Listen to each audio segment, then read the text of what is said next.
But first, a few thoughts on opening day. The Dodgers won their stateside opener. They're now 3-0. Ohtani homered. Blake Snell pitched well in his Dodgers debut. And their new elite bullpen held on to beat the Tigers. Very close game, but they're going to be a monster week in, week out. Unlike the last 2 years, they have a deep rotation, and the bullpen is stacked. We saw them break out Tanner Scott last night. He worked the 8th, set up Blake Trinan in the 9th. Both were free agents this offseason. They signed them both. They are loaded up. Now, I opened up the show yesterday saying the Dodgers were good for baseball, but I did frame it from a viewpoint of the league. The other teams have a focal point for the full season, something to shoot for, someone to get after. There's a lot of parity this year. A super team brings focus to the league. But there's another aspect I didn't mention.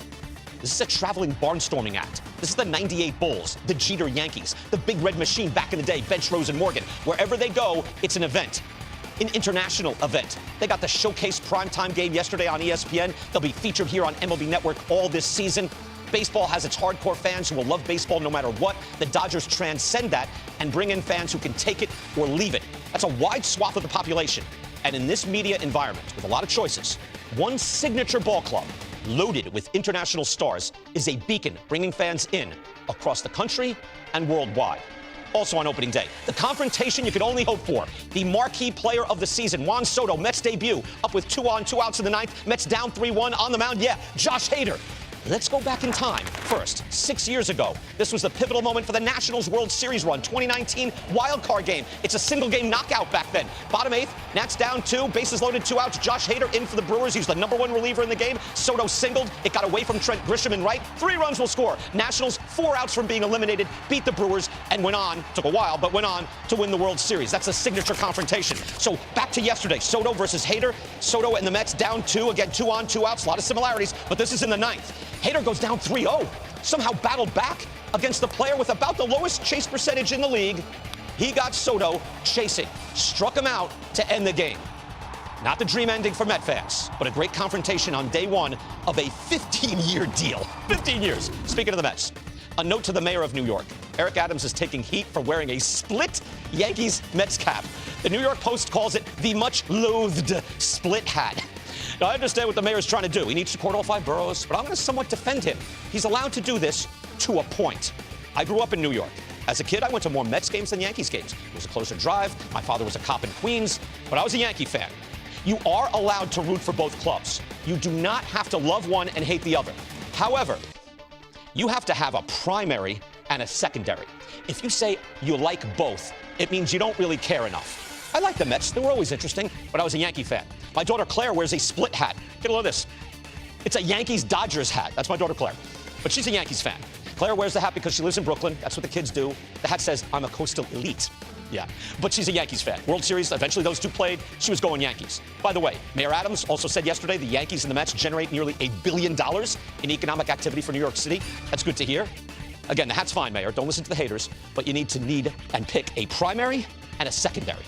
Let us know what your biggest takeaway is from opening day. So we're trying a new segment out here because there's so many great things that happen during the course of an evening of baseball around the league that sometimes we can't get to it. So let's bring you some great defensive plays. We're calling them D-licious plays. Yes. Wordplay, D-row. Absolutely. It's all coming together. How about George Springer? Now, yes, things did not go well for the Toronto Blue Jays yesterday, but what do you think of this here? George Springer. You know what? Going into it, that's probably the toughest play for a center fielder. It's a tough play, and he hasn't played center field in a little while. And when I saw him in the opening day lineup in center field, I'm like, man, how is Springer going to look back in center field? How's it going to be on his body? This is great instincts, great first step, and coming in, keeping the glove up. You're not coming in with the glove down, messing with your wrist right now. Come in, keep the glove up, watch it all the way into the base.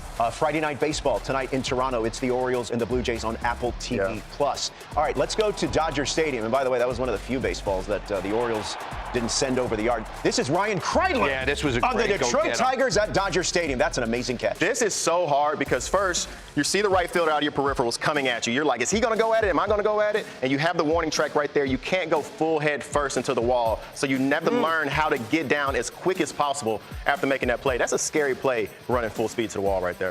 Great play by Kreidler. Among the fastest players in all of Major League Baseball is St. Louis Cardinal outfielder Victor Scott. And this play here. I wanted to make sure this was on there. Yeah, it happened in their win against the Minnesota Twins, a win in which Nolan Arenado got a curtain call, by the way. So that was nice to see. Look at this speed. And if we had the score bug in that moment, it was either 4-3, 5-3, top six. Second. It was a bit. Game's tied. He doesn't make that play. What's crazy is he has more in the tank right there. And you see great elite center fielders make this play standing up, and then you'll see somebody else tomorrow make this laying out, and you'll think it's a better play.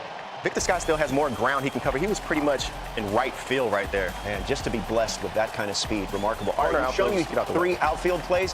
Let's go to the infield. Yeah, and you know, the Texas Rangers don't have Corey Seager here. Play with it. Josh Smith. Now, Tristan Costas, not the fleetest of foot, but still an amazing play. And nice scoop by Jake Burger. Josh Smith is aware. He's playing bounce right in his head. As soon as he knows he's got a pirouette, he doesn't have to fire this full tilt to Jake Burger. Give him a nice short hop. Yeah. Hero, I like the infielders got some love too, because I was starting to dig on the center fielders for a little bit. 3 in a row. So shout out to Josh Smith, who his sister worked for my sister-in-law at her shop in Baton Rouge. So how about that? Small world. Yeah. What kind of shop was it? It's a women's clothing boutique. Shout out to Rodeo Boutique in Baton Rouge.